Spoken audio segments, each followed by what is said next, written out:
제네바 교리문답 12주째입니다.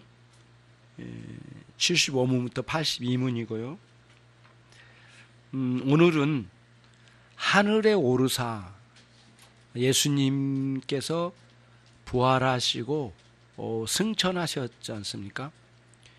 특별히 배경은 사도행전 1장에 기록되어 있죠. 게바와 함께 500여 명이 본 가운데 감람산에서 구름을 타시고 승천하셨습니다. 그때 천사들이 김현민 사님 저거를 꺼도 되겠네요. 소리가 좀 크네요. 거기 에어컨 위에 있는 조그마한 스위치가 있습니다. 그걸로 끄시면 돼요. 게바와 함께 500여 명이 보는 가운데 승천하셨어요. 그때 천사들이 너희는 어찌하여 하늘을 보고 있느냐, 이렇게 승천하신 그 모습 그대로 우리 주님이 다시 재림하실 것이다, 이런 말씀을 하시고 해주었고, 그 다음에 너희는 예루살렘을 떠나지 말고 기도하라. 속히 그분이 너희와 함께 하신 것을 보여줄 거다. 왜냐하면 성령의 이 강림이죠. 그래서 10일 동안 500여 명 중에 120명이 마가의 다락방에 모여서 기도하였습니다. 성령을 기다린 거죠. 그래서 성령의 강력한 임재로 해서 120명이 성령의 충만함을 받지요. 그게 이제 사도행전의 큰 출발이 이제 되는 거죠. 그때에 예수님의 어머님, 이제 이미 아버지 요셉은 이미 30세 이전에, 예수님 30세 이전에 예수님께서 아버님께서 별세하신 것 같아요. 아무래도 그리고 가버나움으로 이사 오실 때는 아버님이 등장하지 않는 걸 보면 분명히 나사렛에 사는 동안에 목수이셨던 아버지가 먼저 세상을 떠나신 것 같아요. 그리고 예수님께서 동생들과 어머니 마리아를 함께 해서 이사를 하셨어요. 그래서 가버나움으로 오시거든요. 그런데 그때에 그 이사 왔는데도 그때까지도 예수님의 동생들이 예수님을 믿지 않았어요. 그리고 예수님을 받아들이지 않는 동네 사람들과 함께 어울려서 예수님을 배척하는 쪽에 동생들이 있었어요. 그런데 놀라운 큰 변화가 일어났는데 사도행전 1장에 등장되는 예수님의 육신의 동생들이 그 120명 속에 포함돼요. 그래서 거기서 기도하고 성령의 충만함을 받게 된 거죠. 실제로 예수님의 동생이셨던 야고보 선생님도 초대교회 지도자로 활동을 해요. 엄청난 이제 그 기독교의 중심부에서 일하는 그런 예수님의 친동생이 되셨던 거죠. 그걸 염두에 두시고 하늘에 오르사, 이제 사도신경에 나오는 내용 다음에 말해 보시오. 하늘에 오르사, 이제 75문이 이제 그거를 주제를 겁니다. 요거는 교리문답은 칼빈이 기독교 강요를 가르치기 위해서나 또는 사람들에게 이 내용으로 가르칠 것을 이렇게 쓰고 또는 기독교 강요로 더 풀어냈거나 아무튼 그렇게 보여져요. 기독교 강요에 내어 있는 뼈대를 교리문답으로 담은 거니까 우리가 한번 이해하면 매우 유익할 거라고 합니다. 76문 그리스도께서 하늘에 오르셨으므로 승천하셨으므로 그분은 이제 더 이상 땅 위에 계시지 않는단 말입니까?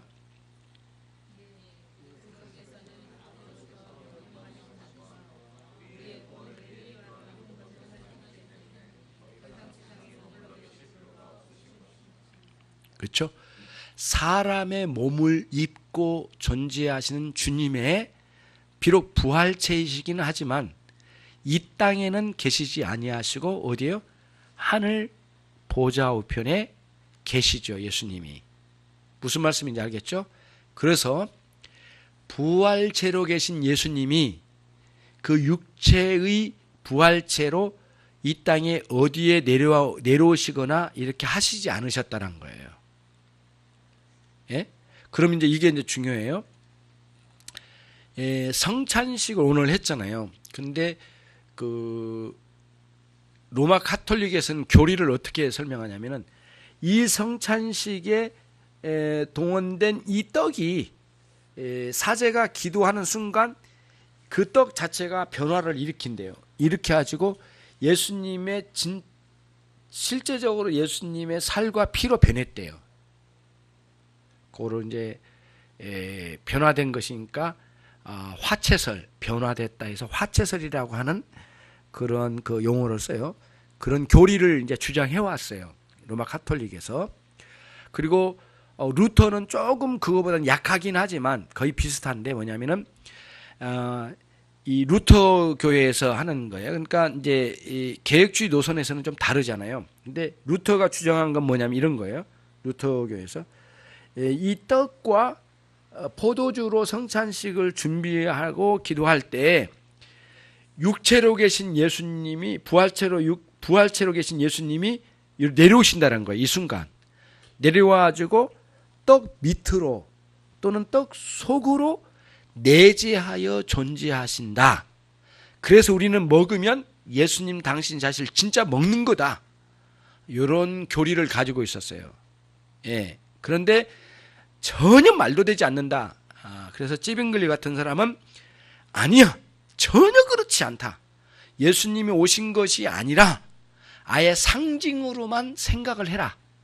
그냥 예수님이 죽으셨다라고 하는 것을 생각하고 염두에 두고 묵상하도록 하기 위한 도구로만 쓰여진 거지, 이 자체는 빵하고 포도주로만 그대로 있고 실제로는 상징으로만 있을 뿐이다 라고 찌빙글리는 주장을 해요. 그때 칼빈은 양쪽 다를 부정해요. 실제로 예수님의 피와 몸이 이렇게 들어온 것도 아니고 속으로 들어온 것도 아니고 그 밑으로 오신 것도 아니다. 그리고 상징으로만 있는 것도 아니다.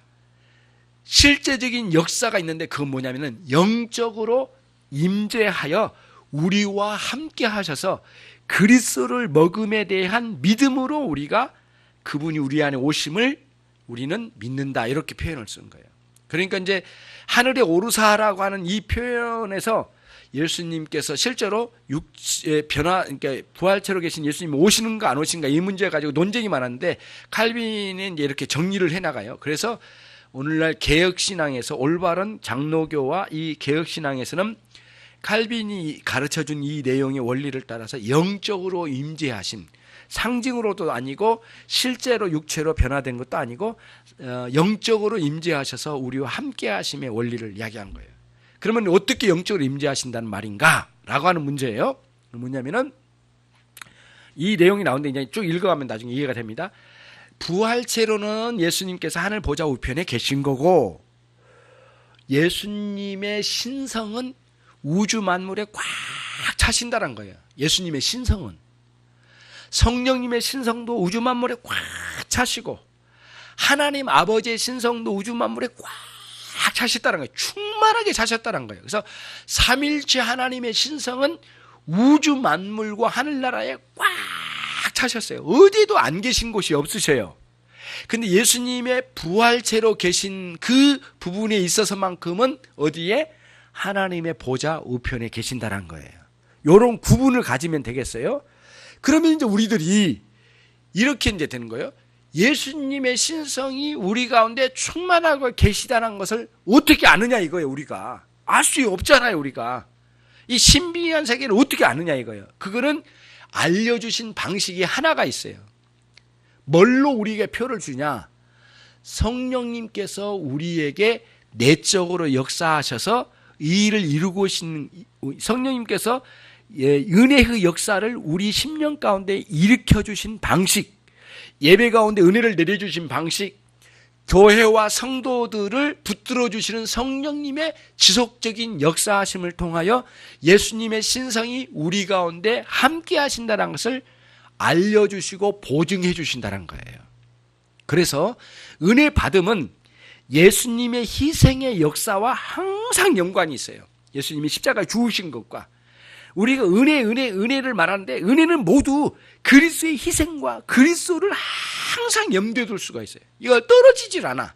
성령님의 역사하시지만 모두 그리스도와 관련돼서만 역사하셔요. 예수 그리스도를 떠나서 성령님 단독적으로 역사하신 건 한 번도 없어요. 그리고 예수님의 말씀을 전혀 외면하고 성령님이 단독적으로 역사하신 건 일체 없어요. 그래서 우리들이 성령님의 역사하심과 그 능력을 구할 때마다 그리스도를 기반으로 해서 구하지 않으면 굉장히 위험성이 많아요. 내가 오전에 말씀드렸잖아요. 오전에 김현미 사람 못 들었겠네. 거기 그 산에 올라가가지고 성령의 능력을 아까 일부 예배 안 드렸나요? 했어요? 예. 그럼 그 성령의 능력을 받으려고 산에 올라갔는데 강한 능력을 받으려고 몇 날 며칠 산속에 들어가가지고 밤새도록 기도하고 그랬대요.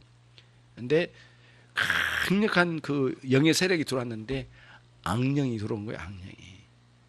몇 년째 정신병원에 왔다 갔다 하고 얼마나 비참한지 형언할 수 없는 비참함이 그의 영혼과 육체 전체를 갈갈이 찢어놓는 같은 느낌으로 너무너무 마음이 아프더라고요. 예, 그런 거예요. 그래서 우리는 성령의 능력과 성령의 은혜를 구하는 건 반드시 그리스도 안에서 구하는 거예요. 그리스도 안에서. 이 원리를 놓치지 마시길 바랍니다. 그러면 77문, 이 하늘의 오르심 즉 승천은 우리에게 어떤 유익을 줍니까?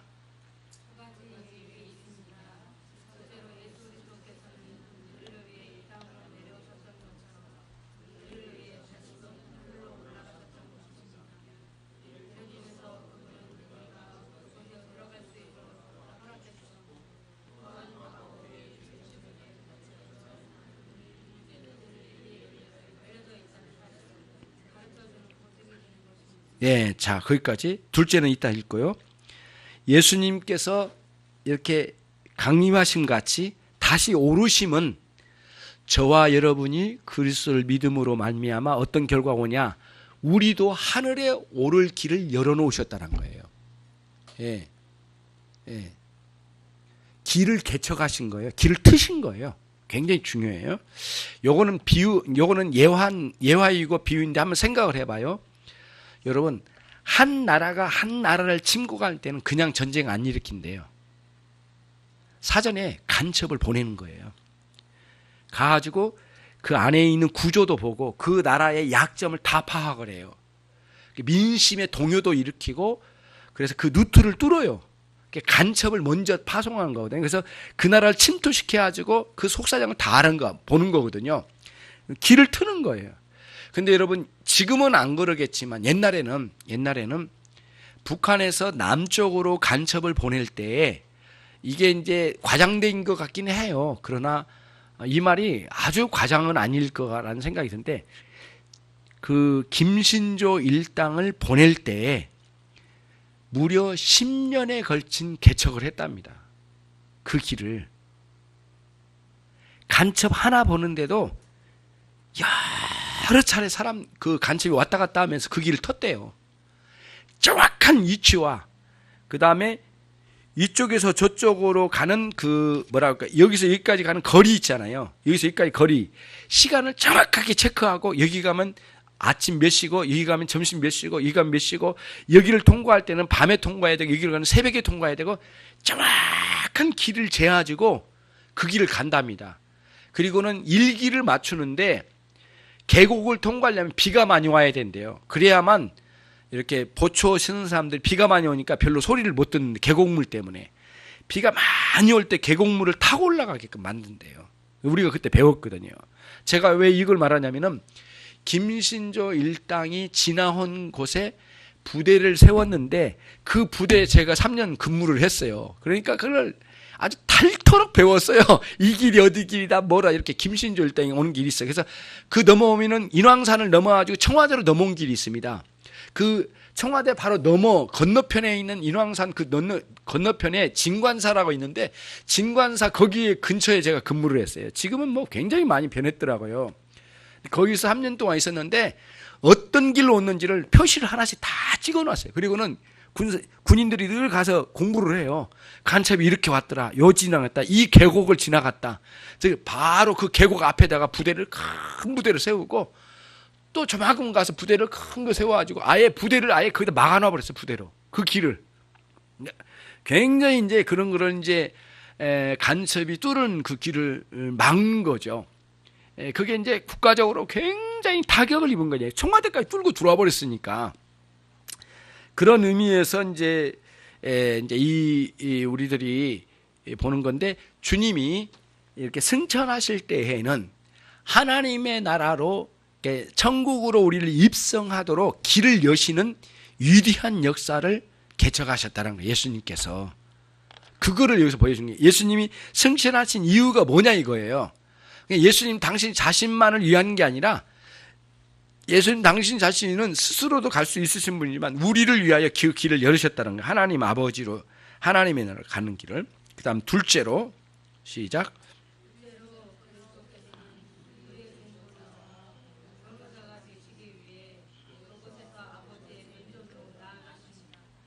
무슨 뜻이냐면은 하나님 아버지의 의로우심 앞에는 어떤 인간도 용서받을 수 없는 존재잖아요.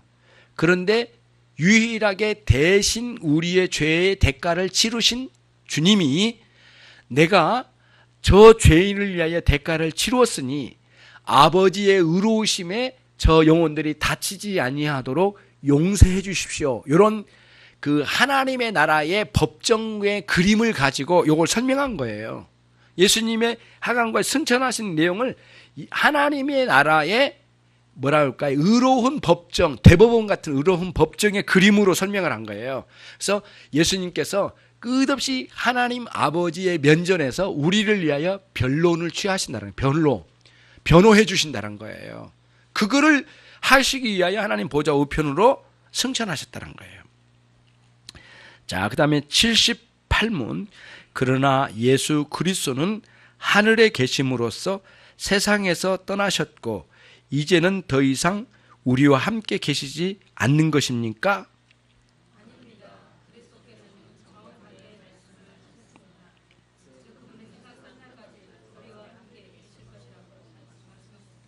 예, 끝날까지 계신다겠어요? 그럼 어떻게 계신가? 그 다음 79문.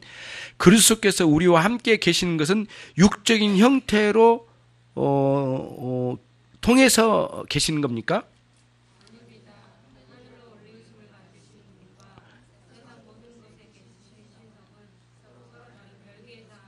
자, 그래서 구분을 하죠. 부활체의 몸과 신성으로 계심을 구별해서 설명을 하려고 그래요. 80문. 그리스도께서 하나님 아버지 우편에 앉아 계신다는 말을 당신은 어떻게 이해합니까?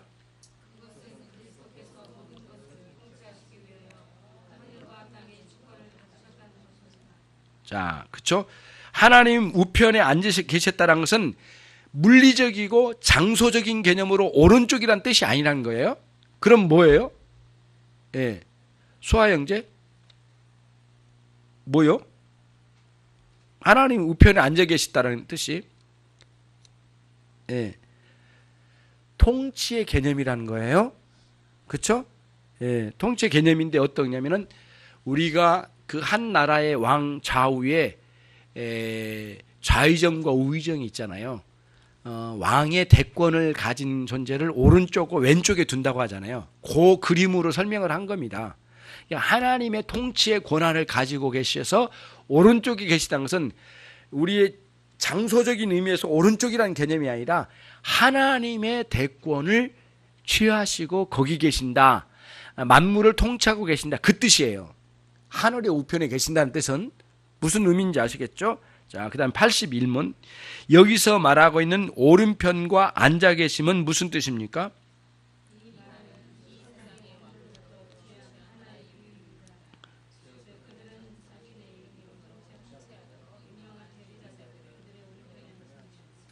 그렇죠. 대리 통치의 개념으로 쓰신 용어라는 거예요. 비유적으로 쓴 거예요. 오른편이라는 용어는. 잘 아시겠죠? 그 다음에 82문. 같이 읽겠습니다. 당신은 바울이 말한 대로 그리스도께서 교회의 머리가 되셨으며 또한 모든 높은 것보다 더 높이 오르셨고 모든 이름에 뛰어난 이름을 받았다는 말인 말이군요. 그렇죠? 대답은 그렇습니다. 주님이 전 영역을 통치하시고 다스리고 계신다는 것이에요. 하늘에 오르셨다라고 하는 이 말씀 속에서 이런 내용으로 우리들이 이해를 해나가는 거예요. 그래서 그러면 이제 마지막 정리를 해볼게요. 지난번에 내가 구역장 카톡방에다가 올린 내용이 있어요. 그거를 이제 구역장님들 구역원들에게 보냈는지 다시 한번 찾아서 안 보냈으면 보내주셨으면 좋겠는데, 5월 27일, 그럼 언제야? 이게 지난주 주일인가요? 지난주 주일이죠? 한 주밖에 안 지났네. 제가 카톡방에 올린 게 그게 있거든요. 이거 정리하느라고 굉장히 힘들었어요. 이게 막 방 안에 너무 시끄러워가지고 병원의 출입구 쪽에 혼자 쭈울터 앉아가지고 이거를 그냥 핸드폰으로 기록을 하면 썼거든요. 이런 거예요. 에베소서 2장 5절과 6절 말씀했는데, 허물로 죽은 우리를 그리스도와 함께 살리셨다. 너희가 은혜로 구원을 받은 것이다. 또 함께 일으키사 그리스도 예수 안에서 함께 하늘에 앉히시니라는 말씀, 하늘에 앉히시니, 그 말씀은 쭉 정리를 해봤거든요. 쭉 정리한데 뭐라고 이제 설명을 했느냐면은,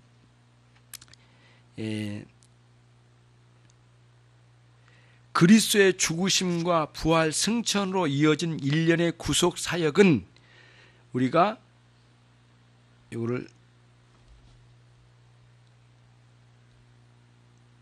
구속 사역은 믿음으로 그리스도와 연합된 성도들이 함께 이루어지는 사역입니다. 예수님이 단독 사역이 아니라 이제 믿음으로 역사를 이루어가는 거예요. 근데 뭐냐면 시간과 공간을 초월해서 이루어진 역사인데 영적으로 지금 일어난 일이에요. 그러면은 예수님께서 하늘의 보좌의 우편에 앉아 계신다라고 하는 것은 다스림인데, 우리에게는 뭘 다스리란 말이냐? 함께 다스린다는데 뭘 다스릴까요? 요게 중요해요. 뭘 다스려요? 죄를 다스리는 거예요. 죄를 다스리는, 이게 핵심이에요. 예수님이 우리와 함께 다스리신데, 지금도. 뭘 다스리냐? 우리가 다스릴 게 뭐냐 이거. 우리가 뭐 부하들이 있어요, 뭐 신하들을 데리고 있어요. 그게 없어요. 우리가 다스리는 거 뭐냐면은 영적인 역사의 다스림인데, 그게 뭐냐면은 우리 안에 역사하려고 하는 죄를 다스리는 권한을 주신 거예요. 권한을. 근데 예수 믿지 않는 사람들은 일체 이 권한이 없다는 거예요. 죄를 다스리는 게 아니라 죄의 노예로 살 뿐이에요. 우리 반대로 뒤집혔어요. 김혜민 집사님, 죄를 다스리는 대로 있다는 거예요. 예. 실제로 그 창세기의 말씀 속에 여기도 기록을 해놨을 거예요. 내가 기록을 했던 것 같은데, 창세기 4장 7절에 이런 말씀이 있어요.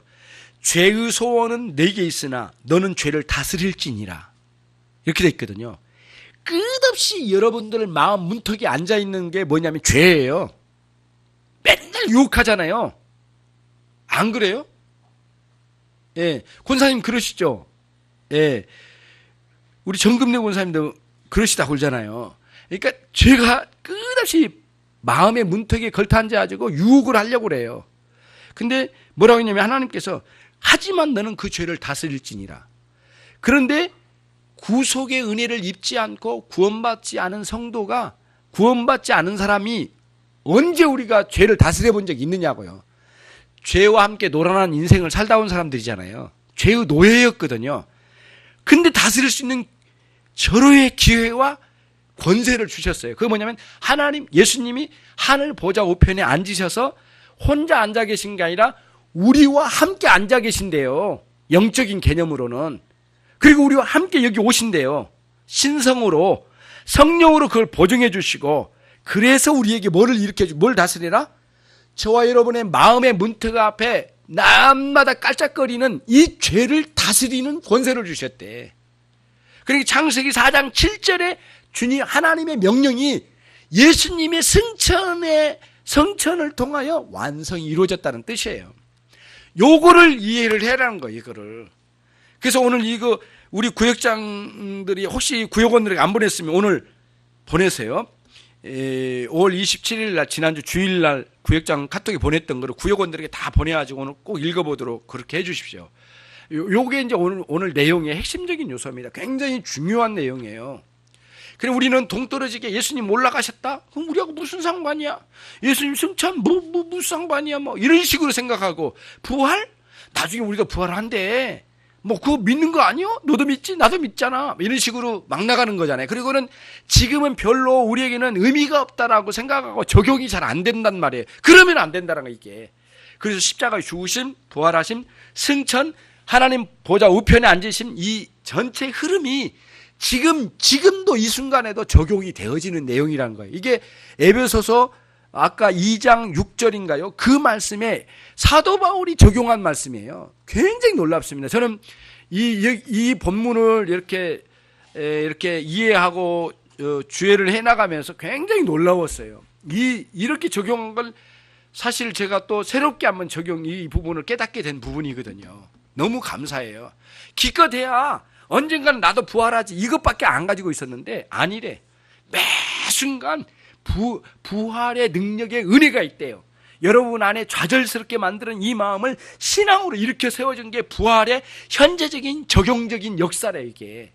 그래서 제가 부활의 신앙에 대해서 새로운 각도로 봐야 된다라고 생각을 하고 예전에 내가 가지고 있던 게 너무 한쪽으로 치우쳐지고 생각을 왜 한쪽으로 가져갔다라는 생각이 들어요. 그래서 아주 열을 내가지고 닌게를 꼽고 이거를 계속 썼어요. 써가지고 보냈는데 여러분들이 안 읽은 것 같아.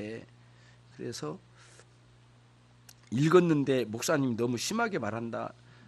그럴 수도 있겠는데 아무튼 꼭 읽어보십시오. 오늘 가서 그래서 다시 한번 보냈더라도 다시 한번 구역원들에게 보내주셔서 잘 읽으면 지난주 27일 날 보냈던 카톡의 내용에 정확하게 정리가 됐습니다. 앞에 간단하게 요약하고 뒤에는 좀 설명을 더했고 아까 십자가의 죽으심, 부활하심, 승천하신 것까지 세 가지를 요약해서 넣어놨으니까 종합 정리하면 굉장히 유익한 내용이 될 거예요. 기도하겠습니다. 하나님 아버지 감사합니다. 종들에게 그리스도의 십자가의 죽으심의 원리가 영적으로 지금 적용되게 하시고 부활하심의 놀라운 능력이 지금 적용되게 하시고 승천하여 하나님 보좌 우편에 앉아 계신 위대한 역사가 날마다 적용되게 해 주시옵소서. 그리하여 죄를 다스려가게 하시고 싸워가게 하시고 하나님 이제 날마다 좌절되고 넘어진 가운데 그리스도의 부활의 역사의 능력으로 정말 은혜의 살림이 날마다 우리 가운데 있게 해 주시옵소서. 하나님 우리의 욕망이 죽어져야 되겠습니다.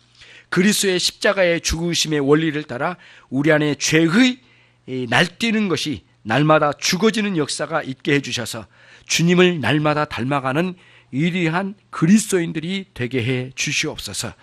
예수 그리스도의 이름으로 기도 올리옵나이다. 아멘.